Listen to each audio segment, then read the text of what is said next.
Donald Trump diz que Moscou está a fazer uma concessão, não se apoderar de toda a Ucrânia.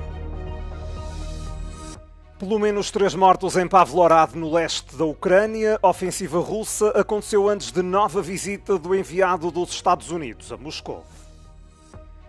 Caixão do Papa Francisco já foi selado para o funeral. 250 mil pessoas estiveram nos 3 dias de velório.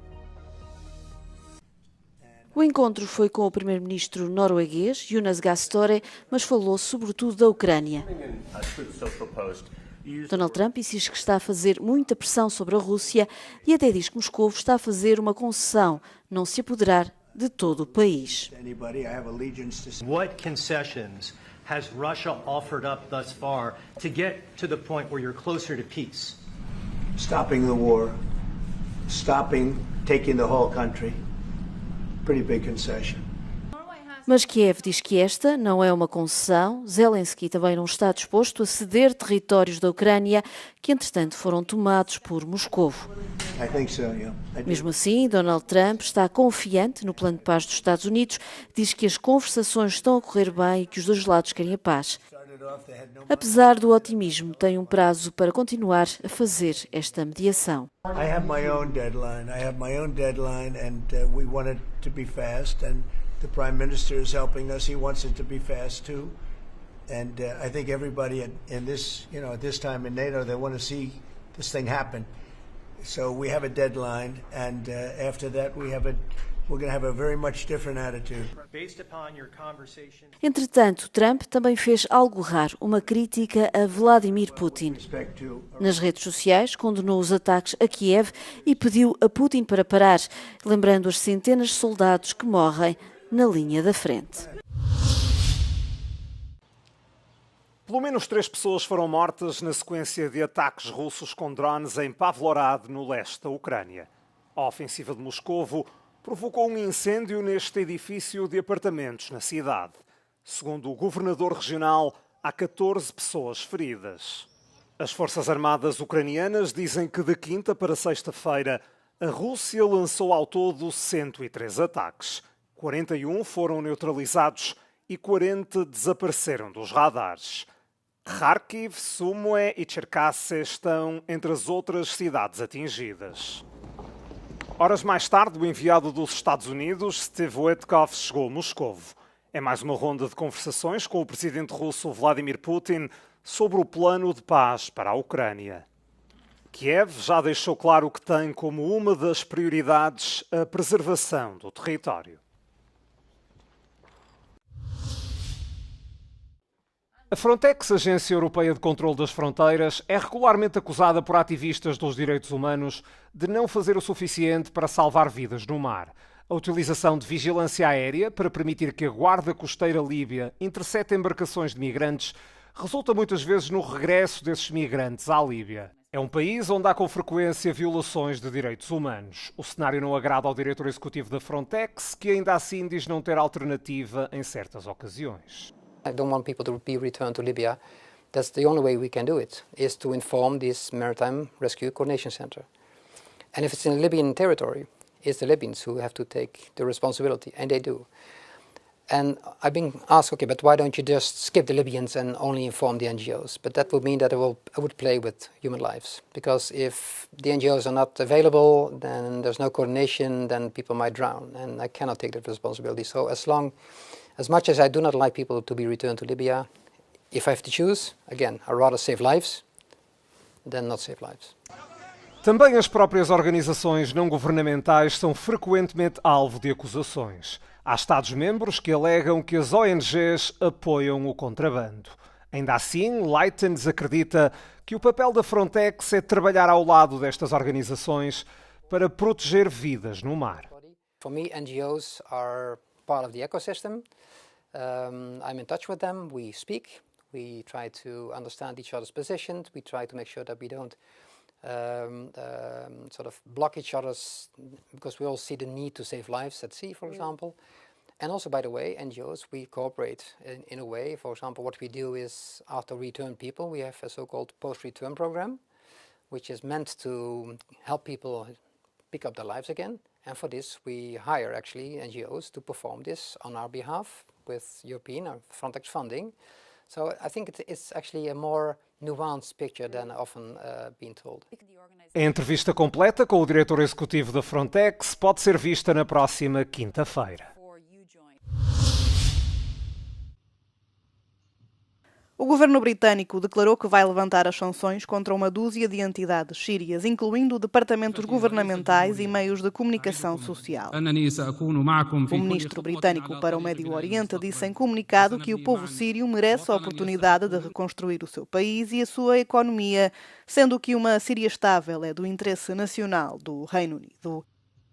A medida surge depois de o antigo presidente Bashar al-Assad ter sido derrubado durante uma ofensiva rebelde em dezembro passado. Em março, o Reino Unido já tinha levantado sanções contra dezenas de empresas sírias, sobretudo bancos e companhias petrolíferas. A União Europeia, por seu lado, começou a aliviar algumas restrições em matéria de energia, transportes e serviços bancários.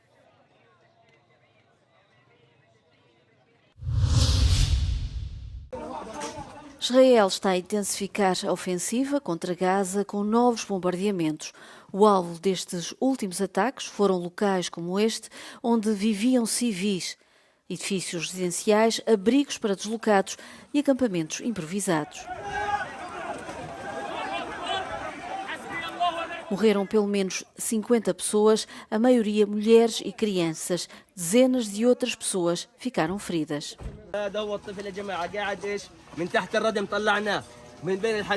هذا الطفل ايش سوى يا عمي لحكومه نتنياهو؟ هذه عماره سكنيه ضربوها يا عمي بصاروخين F-16 يا عمي احنا شعب غلبان احنا يا عمي بدنا ناكل ونشتغل ونقول يا رب الستر تعبنا يا حكومه نتنياهو يا حكومه حماس تعبنا يا جماعه ان شاء الله تخلصوا الحرب. Houve ataques em todo o território. Na cidade de Gaza, também no norte, onde morreram pelo menos 28 pessoas, e em Khan Yunis, no sul, onde pelo menos uma mulher e 4 crianças perderam a vida. Mas, para além dos bombardeamentos, os palestinianos também têm de lidar com a falta de comida. Desde o início de março que não entra aqui nenhuma ajuda humanitária. A ONU alerta que, nesta altura, os medicamentos e alimentos estão a atingir um nível muito baixo. Israel, por seu lado, defende este bloqueio humanitário, quer evitar que o Hamas tenha acesso a bens e se consiga reagrupar. Israel diz também que o bloqueio serve para fazer pressão para que sejam libertados mais reféns. Uma multidão contra as políticas do primeiro-ministro eslovaco, Robert Fico. Protesto na capital, Bratislava, e também em outras cidades da Eslováquia. Desta vez, os manifestantes tiveram como alvo a nova lei das organizações não governamentais. A lei impõe novas regras às ONGs, como a publicação de pormenores sobre dirigentes e sobre doadores. O governo diz que quer promover a transparência. Estes manifestantes dizem que a lei viola a Constituição e as liberdades individuais e até comparam a lei dos agentes secretos da Rússia. A comparação não é por acaso. O primeiro-ministro Robert Fico tem-se mostrado muito próximo de Putin, uma política que tem levado a estes protestos.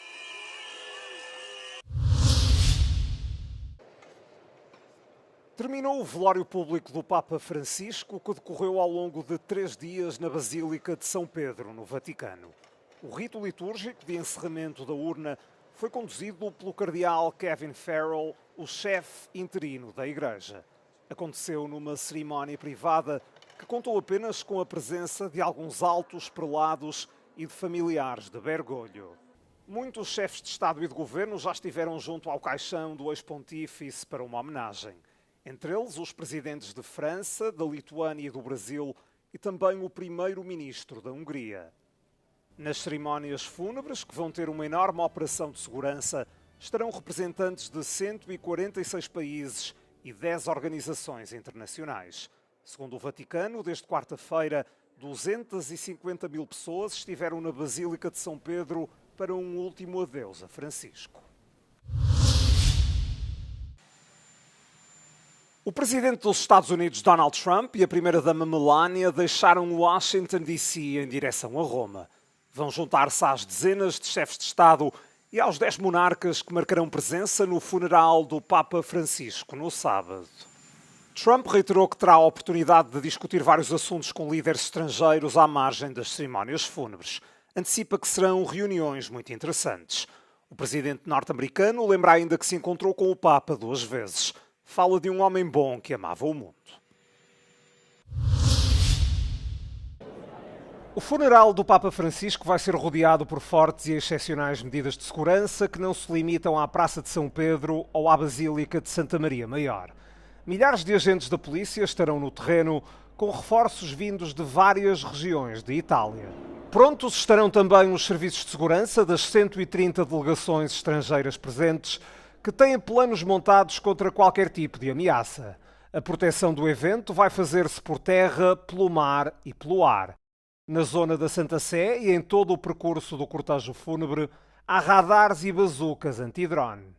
São dispositivos que, em caso de avistamento de aeronaves não autorizadas, conseguem inibir as ondas de rádio. Nas águas em redor de Roma está um contra-torpedeiro da Marinha Italiana. Já a Força Aérea do país faz a defesa com caças Eurofighter. Foram ainda destacados atiradores e especialistas em detecção de explosivos. Os controlos nos aeroportos e estações serão apertados. A robustez da operação de segurança também se explica pela presença prevista de 50 chefes de Estado e Governo e de 10 monarcas. O ministro do Interior de Itália estima que vão assistir às cerimónias fúnebres do Papa Francisco, em Roma, cerca de 200 mil fiéis.